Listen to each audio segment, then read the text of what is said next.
Hello, welcome to the show. Track and field coming up. The league is sending a dozen athletes to the NCAA National Championships, including the first qualifier ever from IUPUI.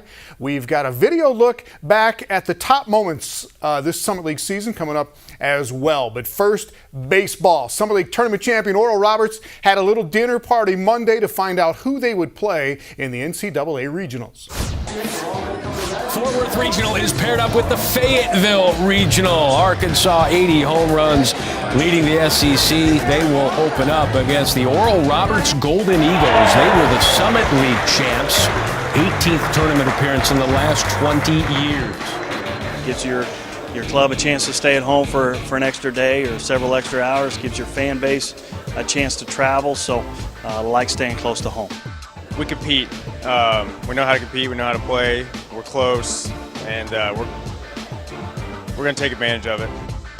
I think it's a good matchup. Arkansas is a good team. It's pretty cool. We've already played two of the other teams twice already, so I think it's a good matchup for us. It's going to be a fun environment to play in. I'm excited. I've never been there. I've heard a lot about it, but it's going to be fun. It's going to be a tough regional, but it's going to be fun. A lot of great teams in there. We're just excited to get to Fayetteville and, hopefully win some games. Well, it's about a 2-hour trip or so from Tulsa to Fayetteville, Arkansas. And Oklahoma State and Missouri State will play the first game on Friday there. Arkansas and Oral Roberts set for 7 o'clock Central Time, and all of the games are on ESPN3. Arkansas and Oral Roberts did not play this year. They last played 2 years ago when Arkansas beat them in a regional game in 2015. Oral Roberts did split 2 games with Missouri State this year, and Oral Roberts beat Oklahoma State in 2 out of 3 games. Oral Roberts is coming off its 18th straight Summit League Tournament championship. The Golden Eagles beat North Dakota State in the final on a complete game shutout by Summit League Pitcher of the Year Miguel Alsua. He gives up 5 hits, but North Dakota State grounds into 3 double plays, so Alsua faces just 29 batters in 9 innings, and he runs his record to 11-2 on the season. Oral Roberts had 9 hits, took advantage of 7 walks. They did leave 11 guys on base, but they put up single runs in the first and the third innings. Brent Williams drives in a run and scores another to put him up 2-0. And then Oral Roberts breaks it open with 5 runs in the 6th inning. Sam Grellner drives in 2 with a single. And then Cal Hernandez drives in 2 more with a double. Brent Williams will drive in another one. And Oral Roberts beats North Dakota State 7-0. ORU is 42-14 on the season now, and they are off to play Arkansas this Friday in the NCAA tournament. Well, up next, Summit League track and field stars off to chase a championship in the National Outdoor Meet in Oregon. A great story from IUPUI and a kid at South Dakota with a legit shot at another national title. Inside the Summit League on Midco Sports Network is presented by Sanford Orthopedics and Sports Medicine, Dakota Land Honda, South Dakota Corn, and Grand Falls Casino and Golf Resort. Welcome back. The Summit League sent 65 outdoor track and field athletes to the NCAA National Prelims last week. 12 of those 65 made their mark. They are moving on now to the NCAA Championships in Oregon starting on June 7th. And one of the great Summit stories this year is Robert Murphy at IUPUI. In the 3,000-meter steeplechase, he runs a personal best at the prelims, finishes 3rd in his heat. Murphy qualifies for the national championships, and he is the first Jaguar in school history to do so. Words can't really describe it, honestly. I mean, as I finished, I realized I got 3rd, so I was satisfied. And I was hearing that announcer saying Robert Murphy's going to Nats, and that just made it, that was the complete satisfactory right there. It was pretty awesome. Just going back to last year and thinking how close he came, and he hadn't really run a time quite that fast this year, and we were kind of wondering whether he could do it or not. And then last year he always stayed toward the back, and he almost came up and qualified. This year he got himself in better position, was in toward the middle of the pack, and then just kept moving up, and finally in that top 3 or 4, and they take 3 out of each heat. In regards to qualifying, I'm just like, I missed it by a second last year, so I'm just like, there's no way that I wouldn't be able to make it this year. So I had a lot of confidence that I would this year, but judging by the times that I got and the effort I was going for, I knew it was going to be difficult once regional came up. I still had some pretty decent confidence, and yeah, it was just yeah, like I said, I think instinct really kicked in there, and big confidence boost at the end there for sure. I'm very, very happy to go there, but I don't want it to end there. I want him to run another school record time, do the best he possibly can, and whatever happens beyond that is fine. If he places and is All-American, that's wonderful. If he doesn't, but he's run a great time, that's great as well. Well, Murphy's been magnificent, and so has Chris Nilsson at the University of South Dakota. He is ranked #1 in the pole vault going into the national championships. Nilsson won the league outdoor and indoor championships this year. He won the indoor national championship as well by clearing 18 feet 8 1/4 inches. He is the first Summit League freshman to win a national indoor title, and here he is with his coach Derek Miles just after that magic moment. The goal wasn't to win, the goal was to PR. And that goal wasn't reached, but I'm glad to stay consistent at 570 and jump that again. This time was a little bit better than last time, but I'm happy with the results, and then I'm stoked right now. I don't think everything's hit me yet. Like any normal meet, we want to be aggressive, and we wanted to try to PR, and that was the main goal, is keep the head down. But at some point midway through the meet, we kind of started doing some things to strategically make sure we win, and I think that got us a little on the defense. So about halfway through there, we switched gears, we went back on the offense, and I think luckily it worked out. We passed the height and went to 18.4 and made that, and then went to 18.8. So I think we got him back in the groove once he got kind of on the aggressive side again. So we wanted to kind of be conservative enough to try to win it, but at the same time, I didn't want to get him out of his comfort zone and what he's been doing. So that was kind of the game plan. It switched in the middle, and we went after it, and it worked. 2 years ago, I was jumping like 15, 16. Junior year, I ended up jumping 17, but no, never in my wildest dreams. I didn't even think I was going to make it here when I started jumping at South Dakota. I thought I was going to do that freshman thing where kind of chill for a little bit at their normal PR. Not a lot of people PR when they're a freshman, just because they have to get used to moving away from home and starting a new training regimen. But I'm very grateful that I've been given the opportunity to come here and compete with some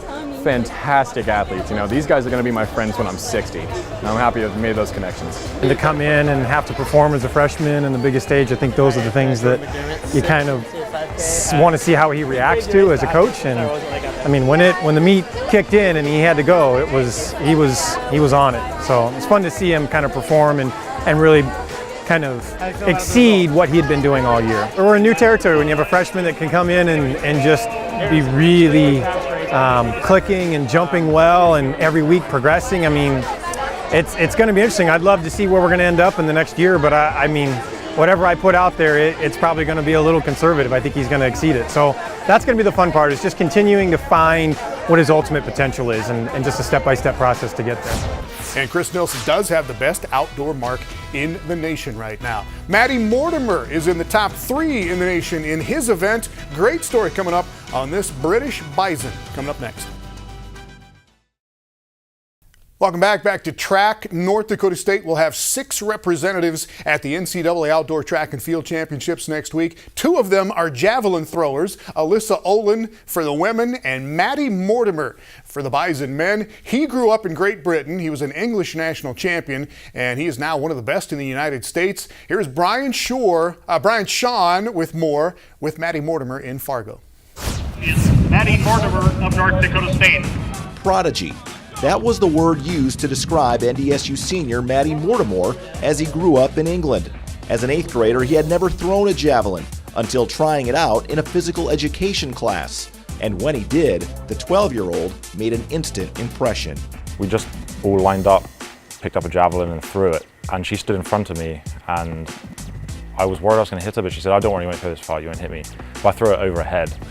And so she suggested I go to my local athletics club. From there, throwing the javelin became a passion, something he practiced day and night. I had this huge yard, and I threw literally every night for the whole winter. And it would get dark, and I'd be trying to rummage around and finding my javelins in my yard. And yeah, one thing led to another. I had a good coach, and I just sort of arrived on the scene. I'm Matthew Mortimer, I'm 16 years old. My best is 68 meters 88.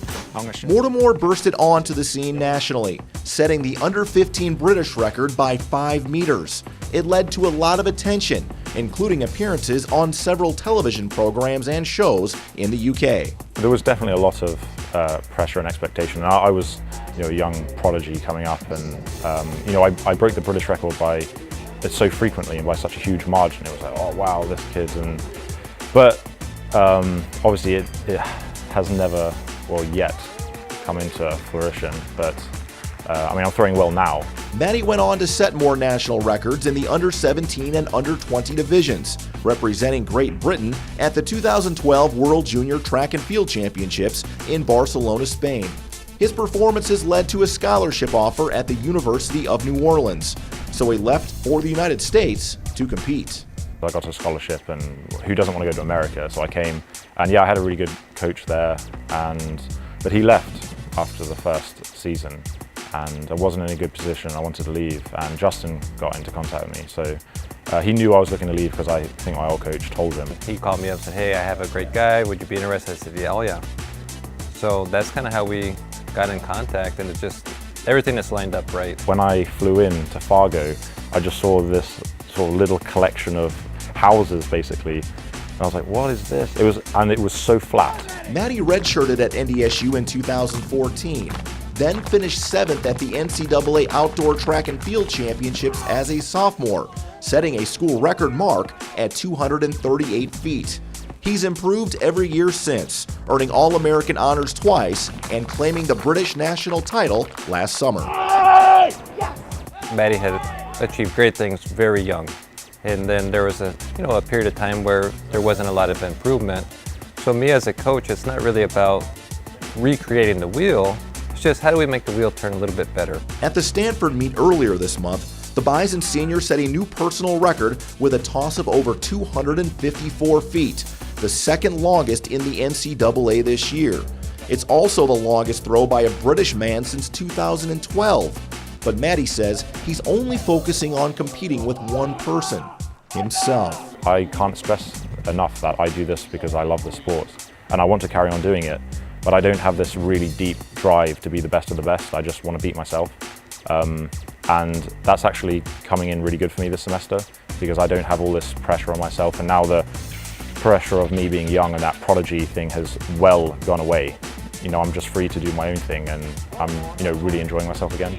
Now only a couple of months away from graduation, the young man from Ipswich with so much promise has left his mark at NDSU and has no regrets as his career in Fargo comes to a close. I've got my cool little banner up on the wall over there. That's really cool. And one thing I love about the United States and the NCAA is the fuss they make of you. It's sad because I graduate this semester and I leave, and I really don't want to because I built my life here and I have so many good friends. And our track team, I firmly believe, we not just the quality of our throws program, but the people on the team. I wouldn't want to be anywhere else. Reporting for Inside the Summit League, I'm Brian Shawn. Well, Mortimer threw 254 feet 2 inches at Stanford back in March. That is the third longest toss in the country going into the national championships. Well, up next, the new coaches and great performances, inspiring stories. There was a lot going on in the last 9 months. From last September up until right now, we've got to look back at the events and the moments of the year in the Summit League. Well, for the last 9 months, we have chronicled the changes in the championships and the big events in the Summit League. Here is a month-by-month peek back at what has been going on in the league during the 2016-17 season. A couple of new coaches walk onto the Summit League stage in September. Tom Hogan brings years of Team USA volleyball experience as the new head coach at Denver. TJ Otzelberger brings kids to class in TJ's taxi as he starts his first season as the men's basketball head coach at South Dakota State. While North Dakota State brings back Tim Miles and Tom Billiter and Saul Phillips for a gathering of all-time greats in Fargo. October is dominated by Denver soccer, a men's roster filled with stars from right at home in the state of Colorado, and a women's team feeling very much like family and get-togethers hosted by head coach Jeff Hooker. In November, athletes and administrators are serving 1 million meals as part of a community service effort at IUPUI.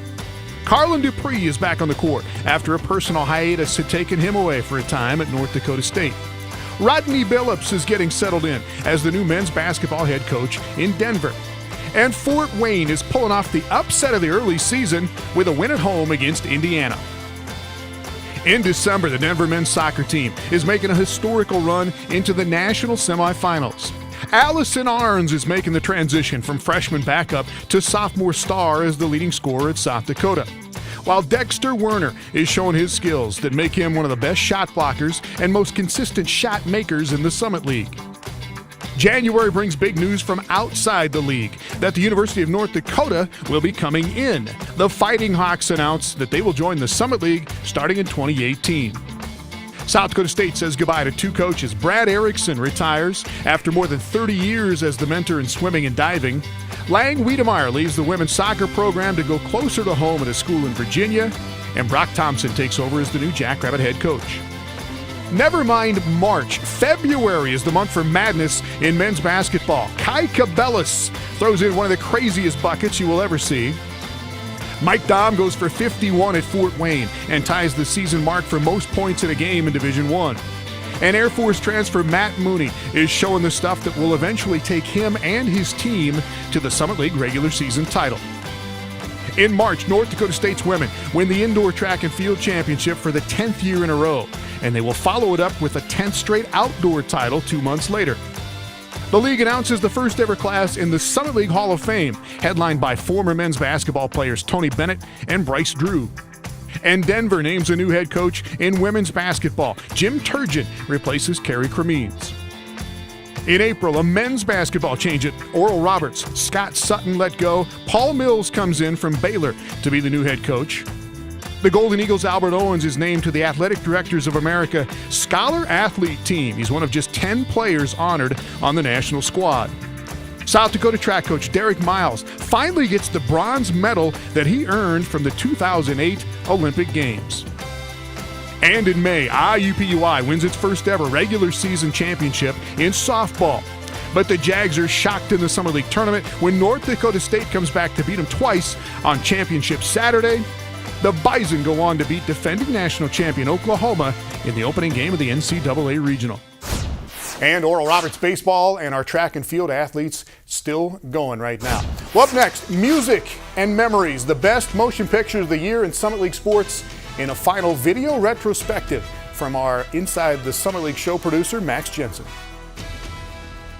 Inside the Summit League on Midco Sports Network is presented by Sanford Orthopedics and Sports Medicine, Dakota Land Honda, South Dakota Corn, and Grand Falls Casino and Golf Resort. Welcome back. Here is how it shook out this season on the Summit League Championship schedule. 19 team championships were on the line. Denver walks away with 7 of those. The Pioneers men's soccer team all the way to the national semifinals. North Dakota State's track teams keep their lengthy championship streaks going. The Western Illinois women win their first league tournament in more than 20 years. Great moments all around. And here's a look back to wrap them all up. Good crowd here at Caniglia Field.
shot on goal as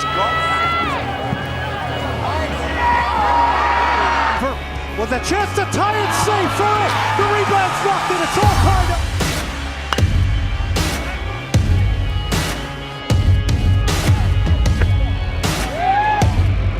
Mooney shakes off Duff. Hits the three, Matt Mooney.